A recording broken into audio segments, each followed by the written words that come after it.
हमारे वीडियोस देखने के लिए सर्च कीजिए द सोशल ट्रिगर, इसे सब्सक्राइब करें और बेल आइकन भी जरूर दबाएं।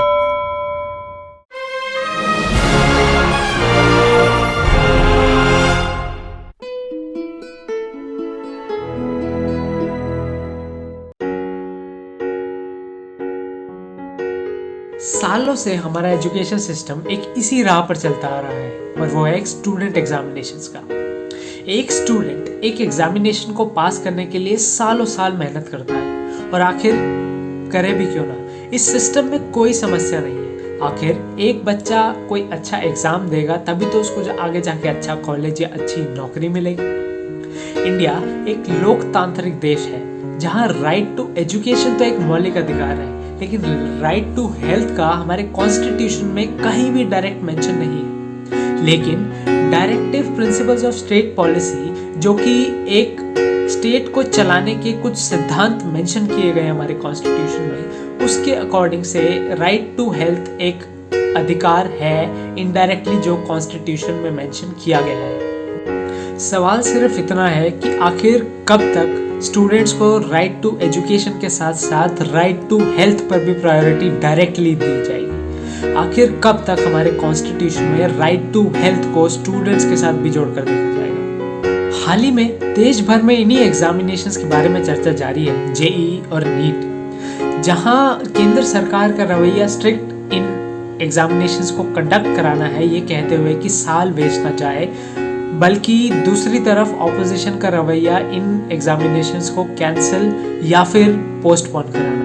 केंद्र सरकार के सेंटर एलोकेशन प्रोसेस की तरफ से भी ये मुद्दा काफ़ी ज़्यादा चर्चा में है। काफ़ी ज़्यादा हैशटैग्स आजकल सोशल मीडिया पर ट्रेंड कर रहे हैं इन एग्जामिनेशंस के खिलाफ। वाशी के एक जेईई और नीट के एस्पिरेंट्स का ये कहना है कि उनका सेंटर उनके घर से 8 घंटे की दूरी पर है।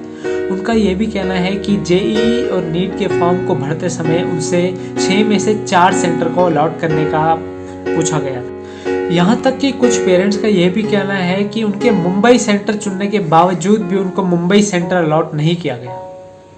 इसी हेल्थ का हवाला देते हुए विपक्ष के केवल नेताओं ने ही नहीं बल्कि हमारे कॉन्स्टिट्यूशन के जानकारों ने भी एग्जामिनेशंस को कैंसिल तो नहीं लेकिन टालने की बात ज़रूर रखी है।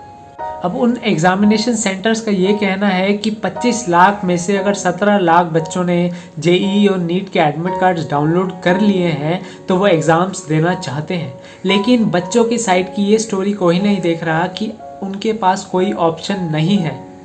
एक्सपर्ट्स और सरकार का ये कहना है कि एग्जामिनेशंस को कंडक्ट ना कराना स्टूडेंट्स का 1 साल बर्बाद कर सकता है। यहाँ तक कि सुप्रीम कोर्ट ने भी यही कहा कि इस एग्जामिनेशंस को कराया जाए और उसके पीछे यह दलील दी कि कोरोना वायरस के साथ अब हमें जीना होगा।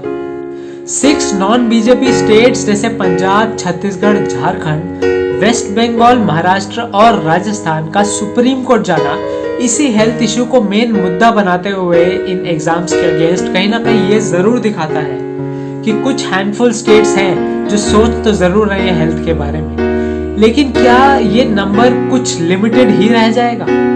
क्या एजुकेशन जैसे मुद्दे भी पार्टी फोकस्ड रहेंगे?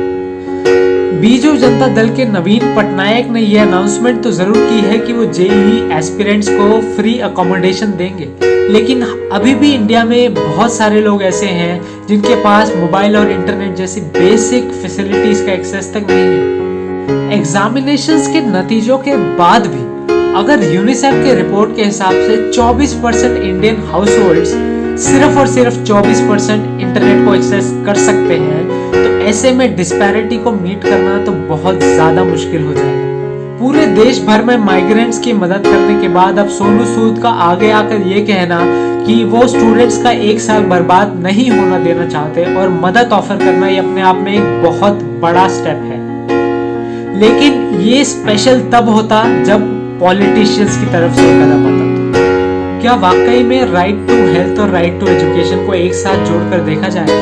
क्या वाकई में आगे जाकर इन बचे एग्जामिनेशंस को कंडक्ट कराना सही रहेगा? ये तो आगे आने वाले समय में ही पता चलेगा।